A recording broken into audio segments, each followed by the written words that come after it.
সংসার সামলিয়ে বাচ্চা সামলিয়ে পড়াশোনা করাটা আসলে আমার জন্য একটু বেশি ডিফিকাল্ট। আর আজকে যেহেতু প্রথম এক্সাম ছিল, প্রচুর পরিমাণে নার্ভাস ছিলাম। একে তো কঠিন সাবজেক্ট নিয়ে পড়াশোনা করি, তারপরে সিট কোথায় পড়বে, গার্ড কেমন হবে, এগুলো নিয়ে আরো অনেক বেশি টেনশন করছিলাম। সেই সাথে আজকে আপনাদের সব প্রশ্নের উত্তর দিয়ে দিব। সো আসসালামু আলাইকুম এভরিওয়ান, সবাই কেমন আছেন? এটা ছিল আমার প্রথম দিনের এক্সাম ব্লগ। আমি 11টার দিকে রেডি হচ্ছিলাম, যেহেতু আমার এক্সাম একটাই শুরু হবে। সবকিছু ঠিকঠাক করে নিচ্ছিলাম, কারণ অনেক বেশি টেনশন কাজ করছিল। ভাবছিলাম কখন এক্সাম দিতে যাবো। আর এটা হচ্ছে আমার অ্যাডমিট কার্ড। সবকিছু ঠিকঠাক মতোই নিয়েছিলাম, তারপরেও খুব টেনশন যেহেতু কাজ করছিল, তাই ভাবলাম যে এক মগ পানি খেয়ে নিই, তাহলে হয়তো একটু রিল্যাক্স ফিল হবে, টেনশনটা একটু কম কাজ করবে। তারপরে বিসমিল্লাহ বলে তো বাসা থেকে বের হয়ে গেলাম। বাকিটা আল্লাহ ভরসা। এখানে নিজে নিজে অনেক বেশি বকবক করতেছিলাম আমি। আর আজকের ওয়েদারটা এত পরিমাণে হট ছিল, আমি ভাবছিলাম যে আজকে ফার্স্ট এক্সাম, আজকের ওয়েদারটা একটু নর্মাল হলে মনে হয় ভালো হতো। এইদিকে আবহাওয়ার অবস্থা দেখে তো আমার অর্ধেক পড়া মনে হচ্ছে আমি রাস্তাতে যেতে যেতে ভুলে যাচ্ছি। আর একটা কথা বলতে ভুলে গেছি, আমার একটা খুবই ব্যাড হ্যাবিট ছিল, আর সেটা ছিল আমি রাস্তায় অটোতে যাওয়ার সময় আগে পড়তাম। যদিও এইবার ফার্স্ট টাইম আমি বই ছাড়া এক্সাম দিতে যাচ্ছি,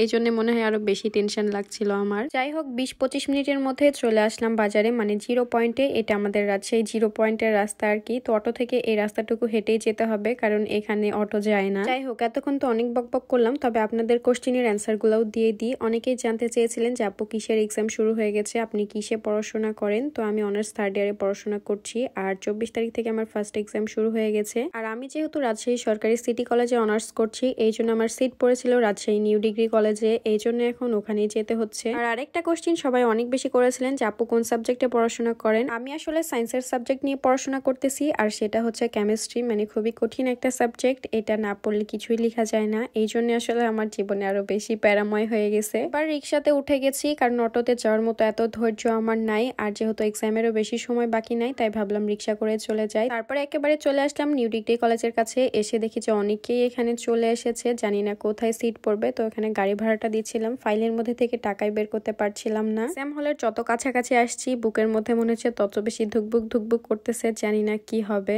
এখন অনেকেই বলবেন যে আপু এত টেনশন করার কি আছে, আপনি কি প্রথম এখানে এক্সাম দিচ্ছেন? আসলে না, এর আগের 2 বছরে আমাদের রাজশাহী নিউ ডিগ্রিতেই সিট পড়েছিল, কিন্তু যেহেতু প্রথম এক্সাম তাই টেনশনটা একটু বেশি কাজ করছিল। তারপরেও নিজেকে অনেক বেশি কুল রাখার চেষ্টা করছিলাম। এখন আসলে সিট কোথায় পড়েছে এটা দেখতে হবে। প্রতিবার একেবারে অডিটোরিয়ামে সিট পড়ে, এজন্য বেশি একটা খোঁজাখুঁজি করা লাগে না আর কি। জানি না এবার কোথায় সিট পড়বে। সবাই অলরেডি চলেও এসেছে, আর সবাই সিট খোঁজাখুঁজি করছে, কেউ ভেতরে যাচ্ছে, কেউ বাইরে যাচ্ছে। যাই হোক, এখন আমার নিজের সিটটা খুঁজতে হবে। তবে এখানে এত পরিমাণে ভিড় ছিল, সিট কিভাবে খুঁজবো এটাই বুঝতে পারছিলাম না। তারপরে ভাবলাম যে ফাঁকা কোথাও যেয়ে খুঁজি। ফাঁকা বলতে নোটিশ বোর্ড ছাড়া আসলে ফাঁকা কোথাও থাকে না, তাই ভাবলাম যে একটু হেঁটে নোটিশ বোর্ডের ওখানেই যাই, কারণ এত পরিমাণে রোদ ছিল, ওখানে দাঁড়াতেই পারছিলাম না। তাই এখানে এসেই দেখলাম আসলে সিটটা কোথায় পড়েছে। তো এবার আসলে অডিটোরিয়ামে সিট পড়েনি, অন্য কোথাও সিট পড়েছিল। আর এক্সাম দেওয়ার পরে দেখেন কি একটা অবস্থা, কত পরিমাণে ভিড়। আর আজকে মজার ব্যাপার হলো, আজকে হচ্ছে এসি রুমে সিট পড়েছিল, মানে এক্সামটা অনেক ভালোভাবে দিতে পেরেছি, খুব একটা গরম লাগেনি। আর এক্সামও মোটামুটি আলহামদুলিল্লাহ ভালোই হয়েছে।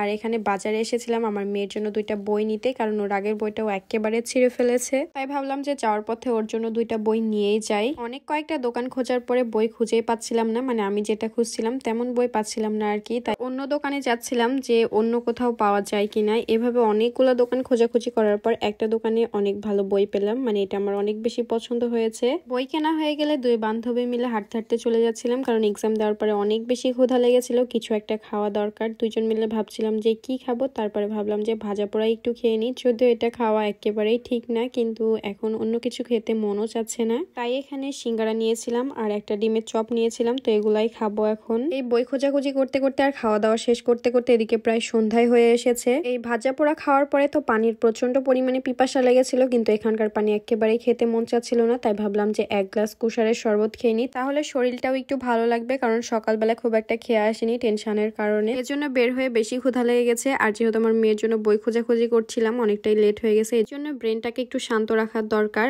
আর আজকের ভিডিওটা বেশি বড় করছি না, দেখা হবে নতুন কোনো ভিডিওতে। সে পর্যন্ত সবাই ভালো থাকবেন, সুস্থ থাকবেন, আল্লাহ হাফেজ।